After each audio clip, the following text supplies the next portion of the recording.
Marcos 16:16, dice el que creyere, el texto anterior habla del evangelio. Sí. Entonces, el que creyere al evangelio y fuera bautizado será salvo, mas el que no creyere será condenado. Entonces, cuando nosotros nos preguntamos, según Marcos 10:16, ¿cuáles son los requisitos para ser salvo?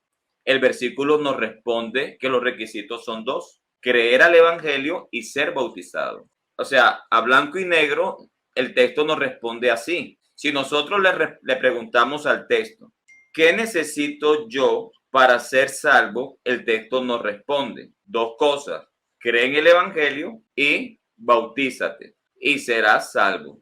Entonces fíjese que el creer como el bautismo son dos requisitos donde Marcos 16:16 evidencia para ser salvo. O por lo menos, Carlos, no sé si te pueda preguntar yo a ti, o sea, frente al texto, ¿qué entenderías tú? Por ejemplo, si nosotros le preguntáramos al texto, ¿qué es lo que se necesita para ser salvo? Yo creo que el texto nos diría, cree en el evangelio y el bautismo. No sé si tú ves algo diferente ahí. Bueno, a mí sí me gustaría de pronto dar dos aportes. El primero, tenemos que ser por lo menos conscientes de que Marcos 16:16, desde el versículo 9, desde el capítulo 16, versículo 9 en adelante hasta el versículo 9, son textos que son un poco controversiales en cuanto a si están o no están en el texto original, ¿cierto? Claro. Eso de pronto usted lo debe saber. Recordemos muy bien que en los manuscritos más antiguos, tanto como es el Códice Bizantino y el Códice Vaticano, que estamos hablando que son aún manuscritos que ya está comprobado que son del segundo siglo, los más antiguos por ahora, estos textos están ausentes dentro de estos códices. Y hay otros códices más en los cuales están ausentes. Entonces, yo simplemente quiero decir esto a manera de información y por sensatez, porque vamos a encontrar versiones como la Biblia Jerusalén, la Nueva Versión Internacional, algunas ediciones católicas, de pronto la Biblia textual, en las cuales estos textos no las van a encontrar las personas que vayan a correr a buscarlo. Entonces me van a decir, uy, Luis Polo nos dio un versículo que no existe, o Carlos Ochoa. No. Entonces quiero ser como claro con eso, mis amados, para los que busquen en estas versiones. ¿Por qué? Porque son versiones basadas en manuscritos en los cuales este texto no aparece. Entonces, sí quiero dejar la salvedad de que es un texto que está ahí como en ese dilema, que aparece en unos textos y en otros no. Bueno, entonces ese es el primer punto que quería mencionar. El segundo que quería mencionar en cuanto a la posición, dado el caso de como si fuera un texto realmente que está en la escritura, yo he visto que la parte de la fe va muy acompañada del tema del bautismo en el Nuevo Testamento. O sea, siempre van muy ligados y muy acompañados. Pero ahí es donde entra de pronto un poco la diferenciación que yo tengo, mi amado.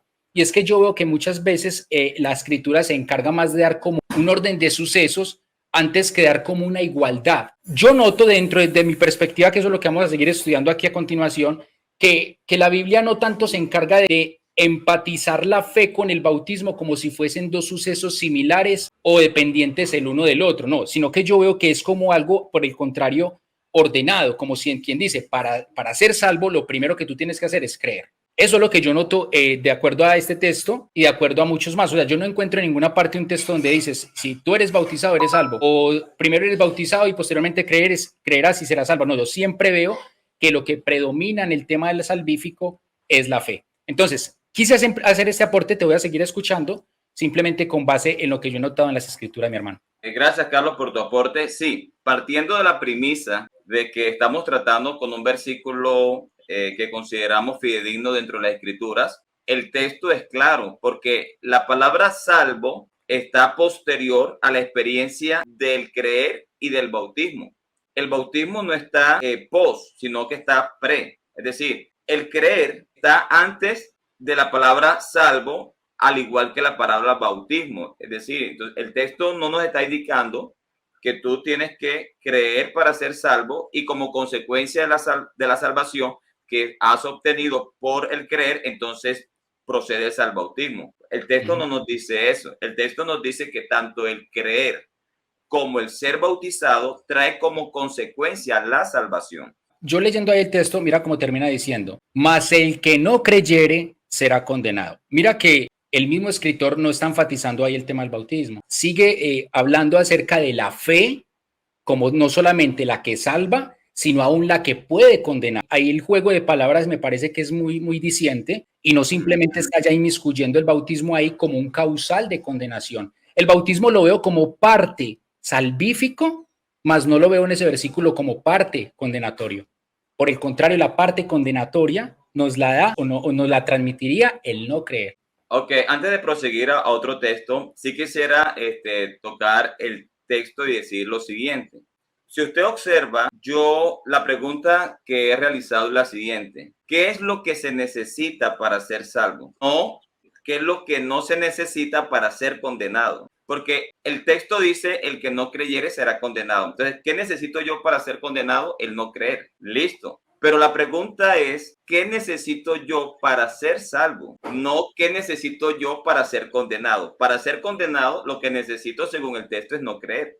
Pero como la pregunta es, ¿qué necesito yo según ese texto para ser salvo? La respuesta es clara, creer y ser bautizado. Entonces fíjese que cuando la otra parte dice, más el que no creyere será condenado, lo que se implica es que el bautismo viene como consecuencia del creer para poder ser salvo. Obviamente, si no crees al evangelio, pues no te vas a bautizar. Entonces el texto no está obligado a decir algo como, más el que no creyere y no fuere bautizado será condenado, porque se entiende que el bautismo viene como consecuencia de creer al evangelio. Entonces yo no estoy preguntando al texto qué necesito yo para ser condenado, porque el texto me respondería no creer.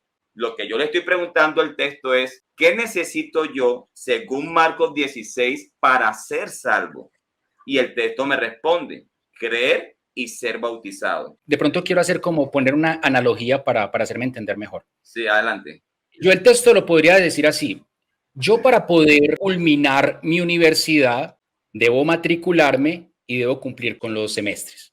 Pero ¿cómo terminaría el versículo? ¿O cómo terminaría yo el enunciado prácticamente? Terminaría, pero no puedo graduarme si no culmino con los semestres. Mira que en última instancia a mí no me garantiza el yo matricularme en una universidad que yo vaya a terminar la universidad. A mí lo que me garantiza terminar la universidad es culminar los semestres. El bautismo, como lo veo en ese texto, no me está garantizando mi salvación. Es simplemente parte de la salvación, pero lo que sí me puede perjudicar mi salvación es el no creer, porque lo que dice ahí muy claro y lo dice el texto, es el que no creyere será condenado, es como el que no culminó los semestres perderá el grado universitario.